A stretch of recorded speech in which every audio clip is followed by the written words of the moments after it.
fundamental doctrines of Marxism have infiltrated many institutions in the United States, leading conservatives to frame cultural and political battles as a contest between individualism and collectivism. On the surface, this makes sense. Marxism, as the ideology of communism, promotes state-enforced equality where individual agency is subordinated to top-down notions of the collective good.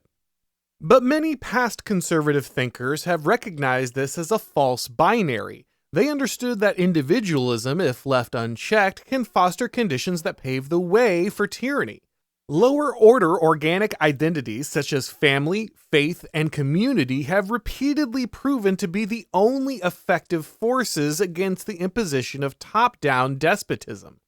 The true battle isn't between individualism and collectivism, but between ordered liberty and disordered tyranny. In his classic work, Democracy in America, Alexis de Tocqueville explored the rise of individualism during the democratic age following the American and French revolutions. De Tocqueville believed a democratic trajectory was inevitable for France and sought to understand how Americans had managed to curb its worst impulses. He observed that individualism often led people to focus solely on their own lives and interests, leaving them indifferent to the well-being of their neighbors and their communities. This lack of civic engagement, he argued, made it easier for despots to establish tyrannical rule. A despot thrives on individual apathy and the absence of civic virtue, de Tocqueville wrote, quote, "Despotism, suspicious by its very nature, views the separation of men as the best guarantee of its own permanent rule, and usually does all it can to keep them in isolation. No defect of the human heart suits it better than egoism. A tyrant is relaxed enough to forgive his subjects for failing to love him, provided that they do not love one another. He does not ask them to help him govern the state. It is enough that they have no intention of managing it themselves." End quote. So how did Americans preserve a spirit of individualism while avoiding its corrosive effects on civic life? For de Tocqueville, the answer lay in their impulse to build free institutions and engage in voluntary associations. He observed that Americans had an instinct to form committees, community organizations, and charities to address almost every problem. In the United States, individuals didn't need to be ruled by a powerful despot because the citizens were expected to actively contribute to the collective well-being of their community through voluntary efforts. This approach was individualistic in that it arose organically and wasn't compelled by the state, but it was also collectivist in that individuals felt a profound duty to their families, churches, and communities. Even when problems required government intervention, governance in America was primarily local.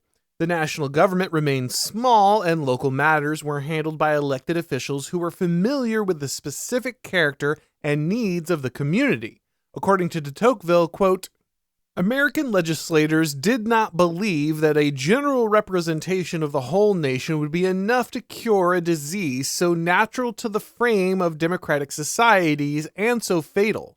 They also thought it appropriate to give each area of the territory its own political life, so as to multiply without limit the opportunities for citizens to act in concert, and to let them realize every day their mutual dependence. This was a wise plan." End quote. Despite their individualistic tendencies, the American system encouraged citizens to recognize their interdependence and address issues affecting their communities at a local level. The collective identity of the polis enabled them to resolve problems more effectively without formal government involvement. Even when government action was necessary, it was limited in scope, shaped by the community's identity and political structure. The state didn't need to enforce collectivity because communities formed naturally, allowing individualism to thrive without descending into tyranny. The greatest evidence of this principle can be found in the tactics used by communist regimes to centralize power.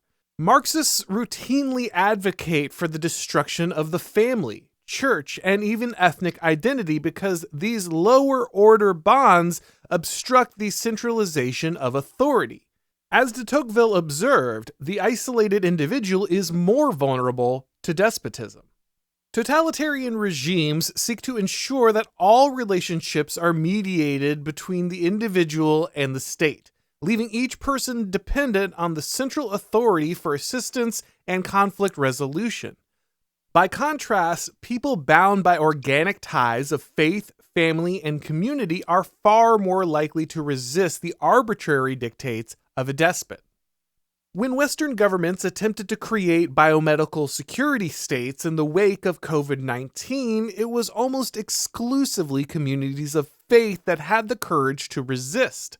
Religious groups possessed an identity and allegiance that extended beyond individual material benefit. This collective identity gave them both the courage and community support needed to stand firm against the dictates of the regime. These communities were able to defend their liberty because they exercised it collectively, united in one purpose. The American tradition embodies individual liberty practiced in service to the collective good.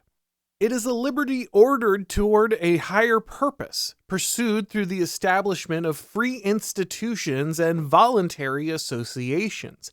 Framing our current opposition to Marxist dogma as a conflict between individualism and collectivism is a mistake. Instead, we need to understand that by practicing individual virtue in service to our organic communities, we can avoid the tyrannical state that Marxism prescribes. This ensures that liberty is not just a personal right, but a shared responsibility to uphold the well-being of our families, our faith, and our communities.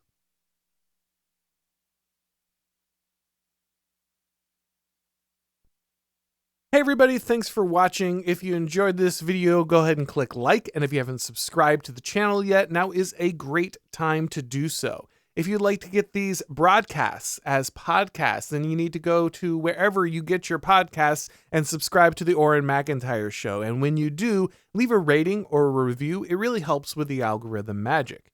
If you'd like to follow me on Twitter or Gab or Instagram or Substack, if you'd like to get these videos on Rumble or Odyssey, the links to do all of that are down below in the description. If you'd like to pick up a gift for a loved one this Christmas season, then of course you can grab my book, The Total State, on Amazon or anywhere that you find books. And the audiobook is also being recorded right now, so hopefully that will be out soon. Also, don't forget there's new merch for the show over at the Blaze website. And of course, you can watch all of my shows and read all of my columns over at the Blaze. Thank you everybody for watching. Have a great Christmas season. And as always, I will talk to you next time.